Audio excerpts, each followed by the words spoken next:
sa iyong kagandahang loob. Mga kasalanan ko iyong pawiin, ayon din sa iyong pag-ibig sa akin. Sa ngalan ng Ama at ng Anak at ng Espiritu Santo, Amen. sumainyo ang Panginoon. At sumayo rin. Mga kapatid, aminin po natin ang ating mga kasalanan upang marapat tayong gumanap sa banal na pagdiriwang.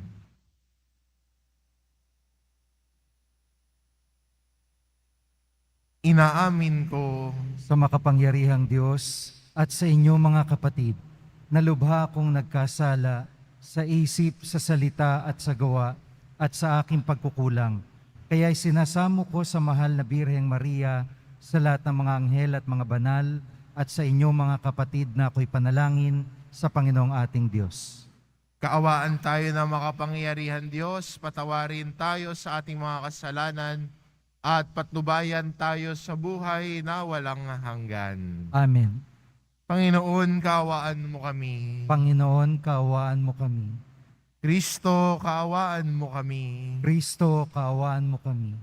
Panginoon, kaawaan mo kami. Panginoon, kaawaan mo kami. Manalangin tayo.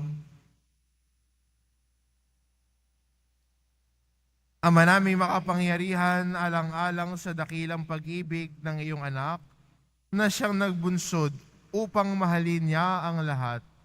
Ano pat kusa niyang inako ang mamatay para sa sanlibutan.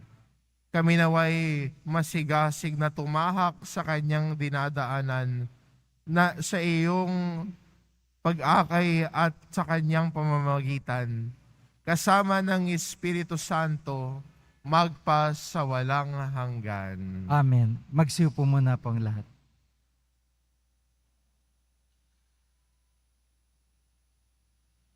Pagbasa mula sa aklat ni Propeta Jeremias.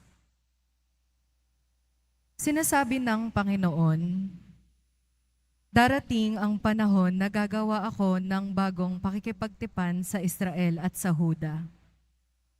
Ito'y di gaya ng tipang ginawa ko sa kanilang mga ninuno nang ilabas ko sila sa Ehipto. Bagamat sumira sila sa kasunduan namin, nagtiyaga ako sa kanila. Ganito ang gagawin kong tipan sa Israel. Itatanim ko sa kanilang kalooban ang aking kautusan. Isusulat ko sa kanilang mga puso. Ako'y magiging kanilang Diyos at sila ang magiging bayan ko. Hindi na nila kailangang turuan ng isa't isa upang makilala ang Panginoon. Lahat sila, dakila't hamak, ay makakakilala sa akin. Sapagkat patatawarin ko sila sa kanilang maling gawain at hindi ko na gugunitain pa ang kanilang kasalanan. Ang salita ng Diyos. Salamat sa Diyos.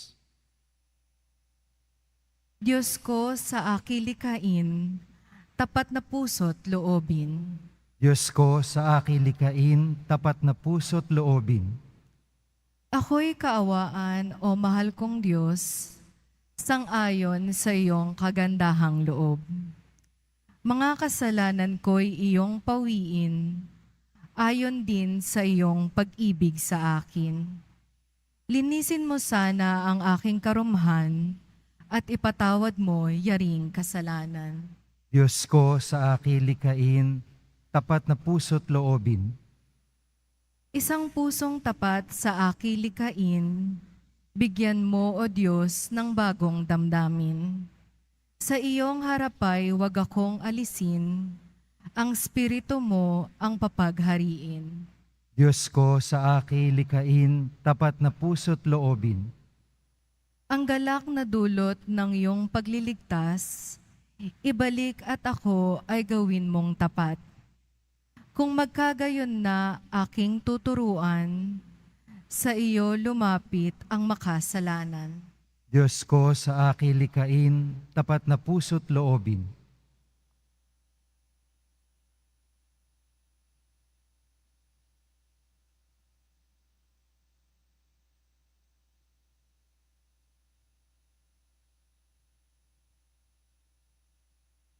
Pagbasa mula sa sulat sa mga Hebreo. Mga kapatid, nung si Jesus ay namumuhay rito sa lupa, siya'y dumalangin at lumuluhang sumamo sa Diyos na makapagliligtas sa Kanya sa kamatayan. At dininig siya dahil sa lubusang siyang nagpakumbaba. Bagamat siya'y anak ng Diyos, natutuhan niya ang tunay na kahulugan ng pagsunod sa pamamagitan ng pagtitiis. At nang maganap na niya ito, siya'y naging walang hanggang tagapagligtas ng lahat ng sumusunod sa Kanya. Ang salita ng Diyos. Salamat sa Diyos. Magsitayo po tayong lahat.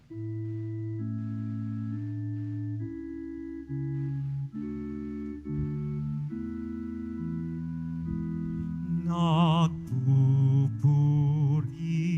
kami sa'yo, Panginoong Jesucristo. Nagpupuri kami sa'yo, Panginoong Jesucristo. Ang sinumang naglilingkod upang sa akin sumunod ay tunay na itatampok sa kaligayang lubos ng mahal na anak ng Diyos. Nagpupuri kami sa'yo, Panginoong Jesucristo.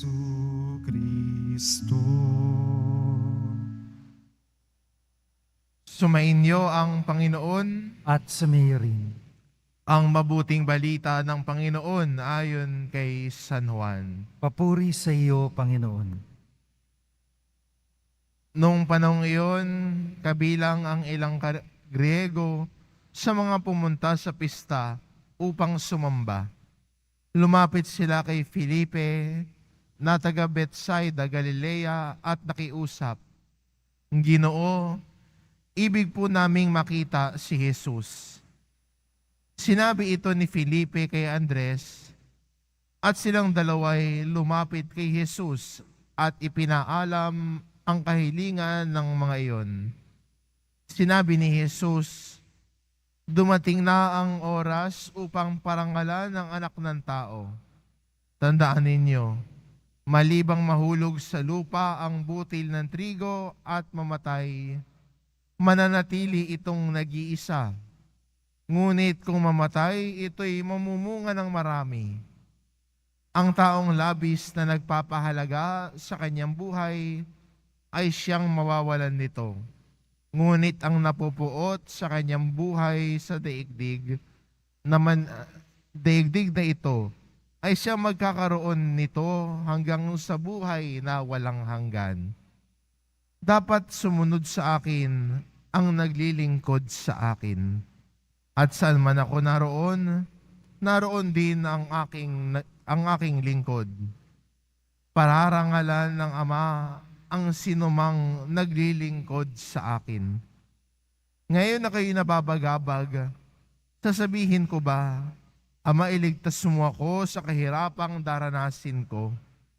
Hindi, sapagkat ito ang dahilan kung bakit ako naparito, upang danasin ang kahirapang ito.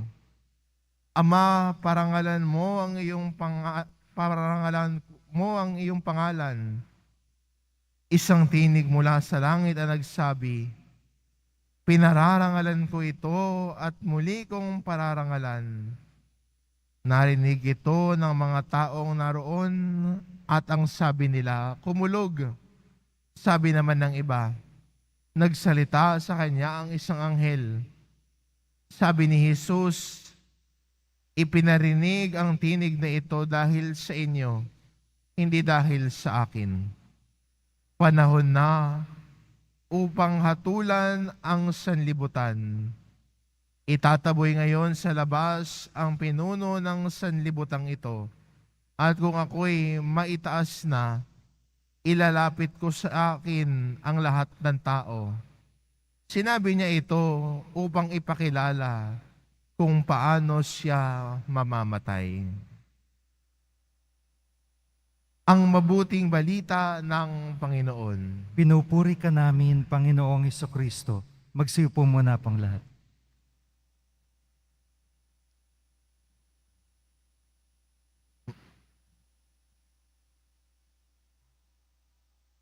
Ibig po naming makita si Jesus. Ito po yung kahilingan ng mga Griego na nasa Jerusalem nung panahong iyon.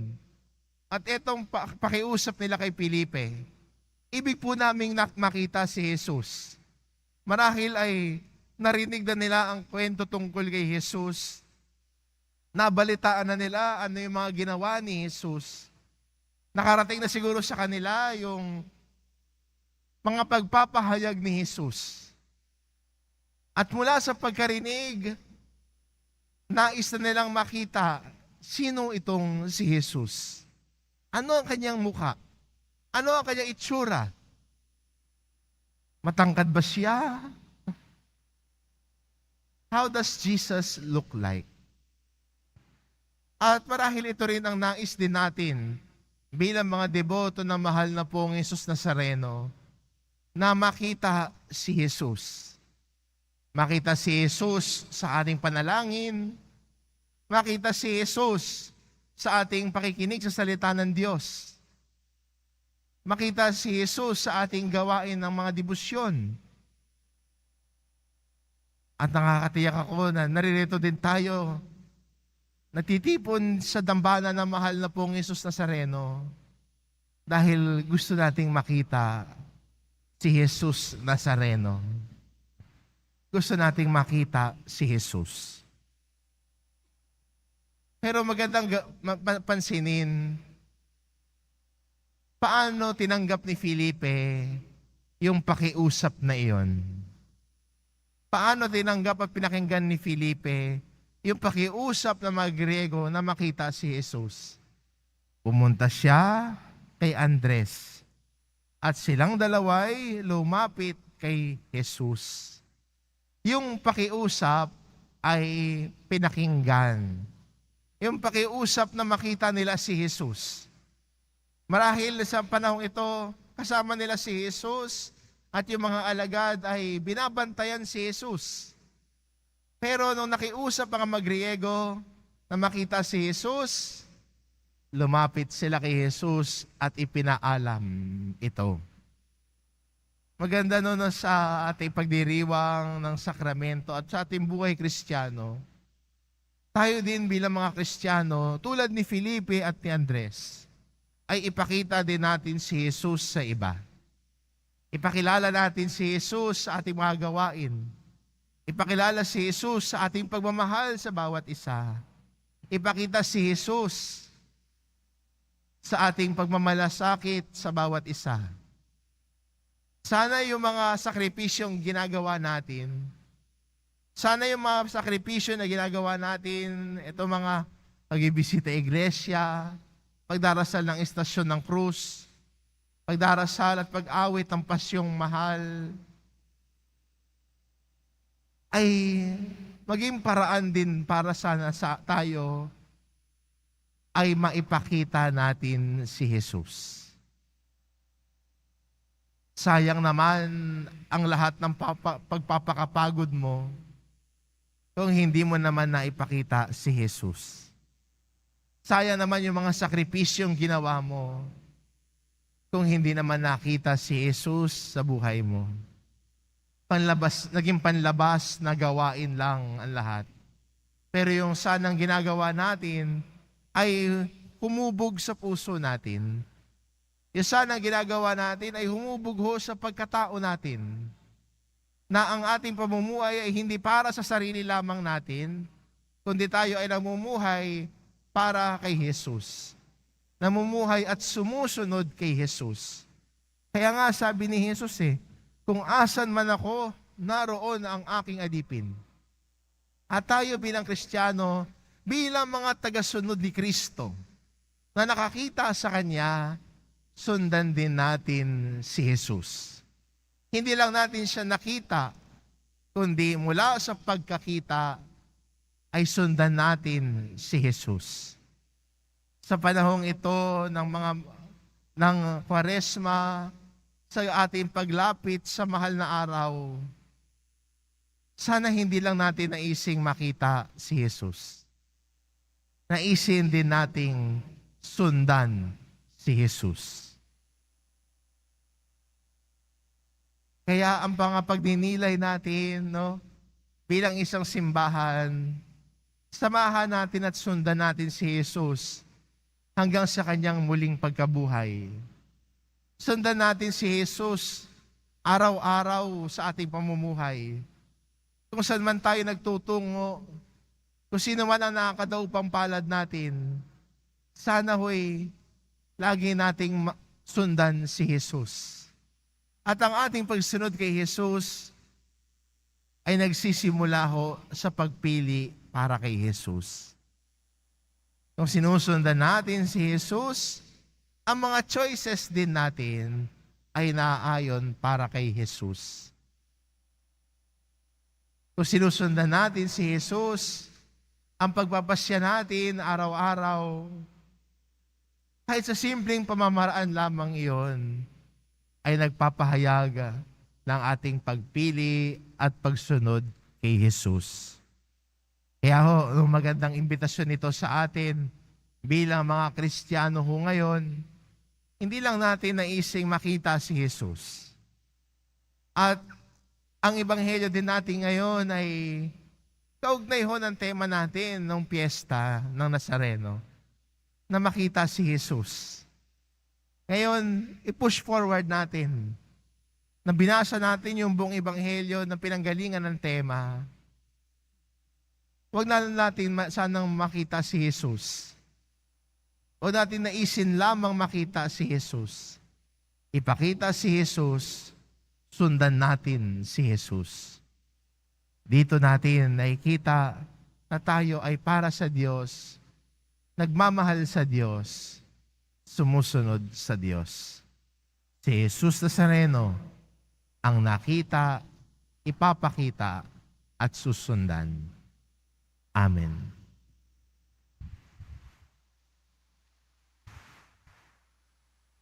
Pagsitayo po ang lahat.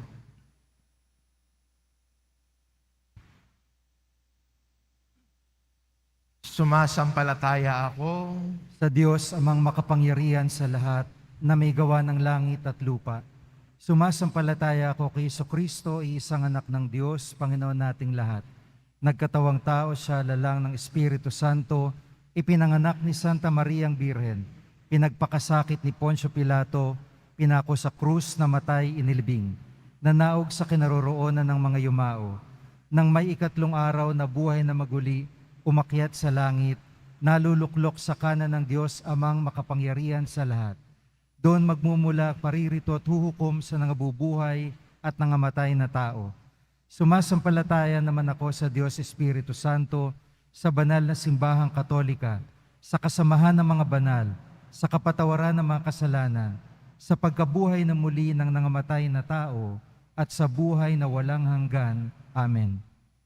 Minamahal ko mga kapatid, manalangin tayo sa ating Amang nasa langit upang tulungan tayong makatulad sa kanyang anak na si Jesus na nagmahal sa mundo at nag-alay ng buhay para sa ating kaligtasan.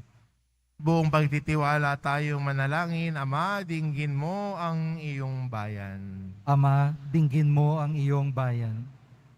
Makita nawa kay Papa Francisco, mga obispo, mga pari at mga relihiyoso ang kanilang pag-aalay ng sarili upang lahat ng mga Kristiyano ay patuloy na magbigay papuri sa Diyos at magsikap sumunod sa kanilang magandang halimbawa. Manalangin tayo. Ama, dinggin mo ang iyong bayan. Isulong nawa ng mga opisyal ng pamahalaan ang mga hakbang tungo sa kapayapaan at kiaunlad ng sambayanan, lalong-lalo na para sa mga mahihirap na mga mamamayan. Manalangin tayo. Ama, dinggin mo ang iyong bayan. Maglaan nawa kami ng panahon para sa taimtim na pakikinig at pagsunod sa mensahe at diwa ng salita ni Kristo.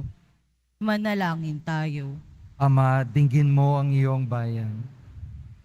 Pakinggan nawa namin ang hamon ni Hesukristo na kami maging bukas palad at mapagpatawad sa aming mga kapwa tungo sa landas ng pagbabagong buhay. Manalangin tayo. Ama, dinggin mo ang iyong bayan. Tanggapin nawa sa kaluwalhatian ng langit ang aming mga mahal sa buhay na pumanaw na mula sa daigdig na ito, pati na rin ang mga taong namatay na walang nakakaalala. Manalangin tayo. Ama, dinggin mo ang iyong bayan. Ama naming nasa langit, tingin mo ang panalangin ng iyong sambayanan. Tulungan mo kaming maging mapagkalinga sa aming kapwa upang kami ay maging karapat-dapat sa kaloob mong buhay na walang hanggan. Hinihiling namin ito sa ngalan ni Kristong aming Panginoon. Amen. Magsiupo muna po ang lahat.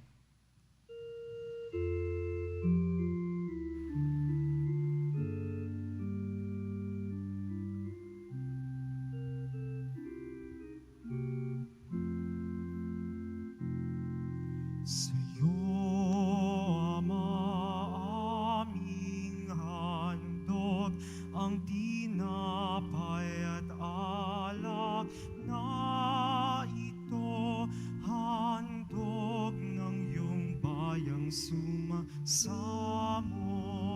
humihingi ng patawad mo sa pagsunod sa utos mo. Nalulugod akong labis, di masukat ang galak ko, pagkat aking iniibig. Sa'yo, Ama, aming handog ang tinapay at alak na ito, handog ng iyong bayang sumasamot, humihingi ng patawad mo. Magsitayo po ang lahat. Manalangin kayo mga kapatid upang ang paghahain natin ay kalugdan ng Diyos amang makapangyarihan. Tanggapin nawa ng Panginoon itong paghahain sa iyong mga kamay, sa kapurihan niya at karangalan, sa ating kapakinabangan at sa buong sambayanan niyang banal. Ama namin lumikha, kami dumadalangin ang mga pinapagsaloob mo na mga nilalaman ng pananampalatayang Kristiyano ay iyong gawing dalisay pakundangan sa ipinagdiriwang na paghahaing ito sa pamamagitan ni Hesukristo kasama ng Espiritu Santo magpasawalang hanggan. Amen. Sumainyo ang Panginoon. At sumayo rin. Itaas sa Diyos ang inyong puso at diwa. Itinaas na namin sa Panginoon. Pasalamatan natin ang Panginoong ating Diyos. Marapat na siya ay pasalamatan. Ama naming makapangyarihan, tunay ngang marapat na ikaw ay aming pasalamatan sa pamamagitan ni Hesukristo na aming Panginoon. Sa pagbabakasakali mong kami ibubuti, isinugo mo si Hesukristo upang pangunahan kami. Bilang pagsunod sa iyong atas na bigay, ipinahayag ng iyong anak ang iyong kalooban na ang mga pitdukha ay kanyang damayan. Ngayon ay iyong inihahandog ang pagkakataong aming maisaloob, ang kanyang ganap at pusang paglilingkod, upang sa iyo ay lagi kaming makasunod. Kaya kaisa ng mga anghel na nagsisiawit ng papuri sa iyo, nang walang humpay sa kalangitan, kami nagbubunyi sa iyong kadakilaan.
Ama naming banal, ikaw ang bukal ng tanang kabanalan, kaya't sa pamamagitan ng iyong Espiritu gawin mong banal ang kaloob na ito, upang para sa aming maging katawan at dugo ng aming Panginoong Hesukristo. Bago niya pinagtiis ang kusang loob na maging handog, hinawakan niya ang tinapay, pinasalamatan kanya, pinagati-hati niya iyon, iniabot sa kanyang mga alagad at sinabi, "Tanggapin ninyong lahat ito at kanin, ito ang aking katawan na iahandog para sa inyo."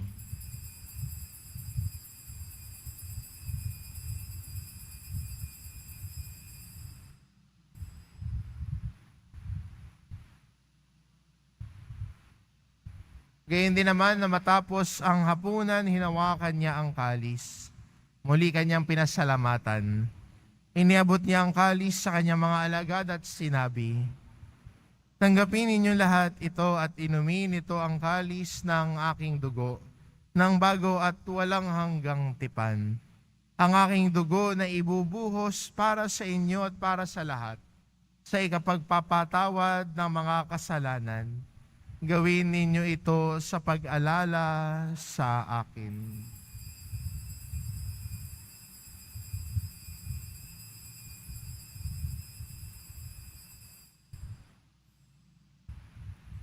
Magsitayo po ang lahat. Ipagbunyi natin ang misteryo ng pananampalataya. Si Kristo'y namatay, si Kristo'y nabuhay, si Kristo'y babalik sa wakas ng panahon. Ama, ginagawa namin ngayon ang pag-alala sa pagkamatay at muling pagkabuhay ng iyong anak. Kaya't inaalay namin sa iyo ang tinapay na nagbibigay buhay at ang kalis na nagkakaloob ng kaligtasan. Kami nagpapasalamat dahil kami yung minarapat na tumayo sa harap mo para maglingkod sa iyo. Isinasamo namin kaming magsasalo-salo sa katawan at dugo ni Kristo, ay mabuklod sa pagkakaisa sa pamamagitan ng Espiritu Santo. Ama, lingapin mo ang iyong simbahang laganap sa buong daigdig. Puspusin mo kami sa pag-ibig. Kay San Francisco na aming Papa at ni Jose na aming Obispo at ng Tanang Kaparian. Alalahanin mo rin ang mga kapatid naming nahimlay, na may pag-asang sila'y muling mabubuhay, gayon din ang lahat ng mga pumanaw. Kaawaan mo sila at patuloyin sa iyong kaliwanagan. Kaawaan mo at pagindapatin kaming lahat na makasalo sa iyong buhay na walang wakas. kaisa na mahal na Birheng Maria na ina ng Diyos, ng kabiyak ng puso niyang si San Jose, kaisa ng mga apostol at ng lahat ng mga banal, na namuhay dito sa daigdig ng kalugod-lugod sa iyo, may pagdiwang nawa namin ang pagpupuri sa ikararangal mo sa pamamagitan ng iyong anak na aming Panginoong Heso Kristo.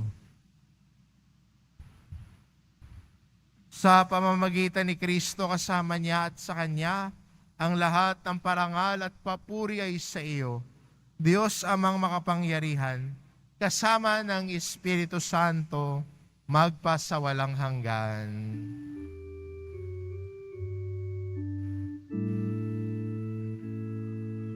Amen.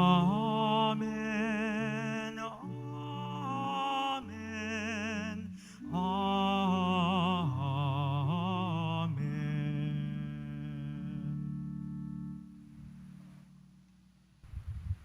Sa tagubilin ng mga nakagagaling na utos at turo ni Jesus na Panginoon natin at Diyos, ipahayag po natin ng lakas loob. Ama namin, sumasalangit ka, sambahin ang ngalan mo, mapasa amin ang kaharian mo, sundin ang loob mo dito sa lupa para ng sa langit. Bigyan mo kami ngayon ng aming kakanin sa araw-araw at patawarin mo kami sa aming mga sala para ng pagpapatawad namin sa nagkakasala sa amin. At huwag mo kaming ipahintulot sa tukso at ihadya mo kami sa lahat ng masama. Hinihiling namin kami adya sa lahat ng masama, pagkalooban ng kapayapaan araw-araw, iligtas sa kasalanan at ilayo sa lahat ng kapahamakan. Samantalang aming pinananabikan ang dakilang araw ng pagpapahayag ng tagapagligtas naming si Heso Kristo. Sapagkat iyong kaharian at ang kapangyarihan at ang kapurihan magpakailanman. Amen. Panginoong Jesucristo, sinabi mo sa iyong mga apostol, kapayapaan ang iniiwan ko sa inyo, ang aking kapayapaan ang ibinibigay ko sa inyo. Tunghayan mo ang aming pananampalataya at huwag ang aming pagkakasala. Pagkalooban mo kami ng kapayapaan at pagkakaisa, ayon sa iyong kalooban, kasama ng Espiritu Santo, magpasawalang hanggan. Amen. Ang kapayapaan ng Panginoon ay laging sumainyo. At sumayo rin. Magbigayan kayo ng kapayapaan sa isa't isa.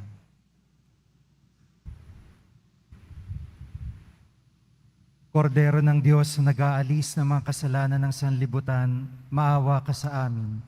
Kordero ng Diyos na nag-aalis ng mga kasalanan ng sanlibutan, maawa ka sa amin. Kordero ng Diyos na nag-aalis ng mga kasalanan ng sanlibutan, ipagkaloob mo sa amin ang kapayapaan. Magsilud po ang lahat.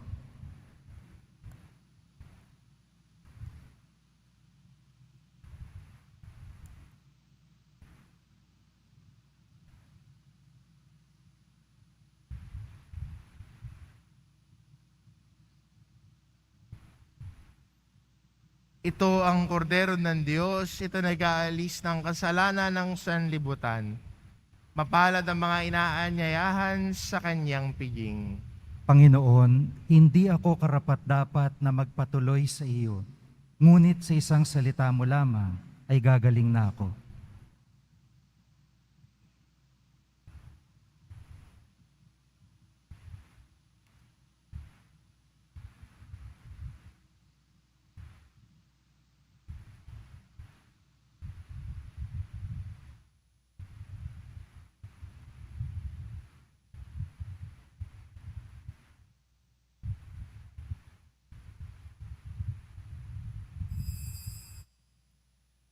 Para po sa lahat ng tatanggap ng banal na komunyon, sasagot po tayo ng Amen pagkasabi ng pari o lay minister ng katawan ni Kristo at isubo agad sa bibig bago umalis sa harapan ng pari o lay minister.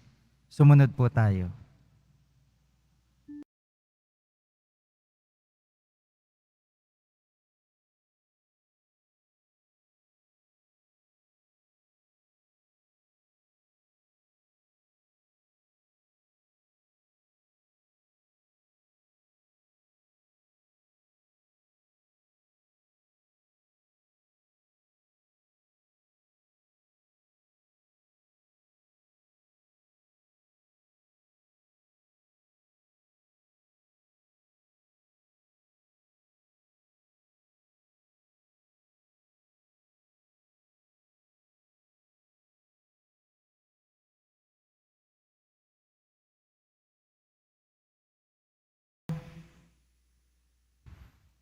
Ama naming mapagmahal, kaming nakikinabang sa katawan at dugo ng iyong anak, ay mapabilang nawang lagi sa mga kaanib niya na namamagitan kasama ng Espiritu Santo magpasawalang hanggan. Amen. Sumainyo ang Panginoon. At sumayo rin. Mahal na pong Jesus Nazareno, inihayag mo sa pamamagitan ng krus ang walang maliw na pag-ibig ng Diyos sa sangkatauhan. Pakinggan mo ang kahilingan ng iyong angka na nagsusumamo sa iyo.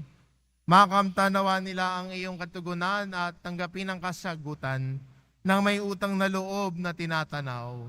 Basbasan din po ninyo ang mga may daladala nilang imahen at dasalan sa pamamagitan ng bendisyon na ito, naway maalala nila ang mga pangako nila noon sa binyag, na ikaw ang kanilang iibigin at pagdilingkuran bilang Panginoon magpasawalang hanggan. Amen. At pagpalain kayo ng ating mapagmahal na Diyos, ang Ama at ang Anak at ng Espiritu Santo. Amen. Humayo kayo, taglay ang kapayapaan ng poong Jesus Nazareno. Salamat sa Diyos.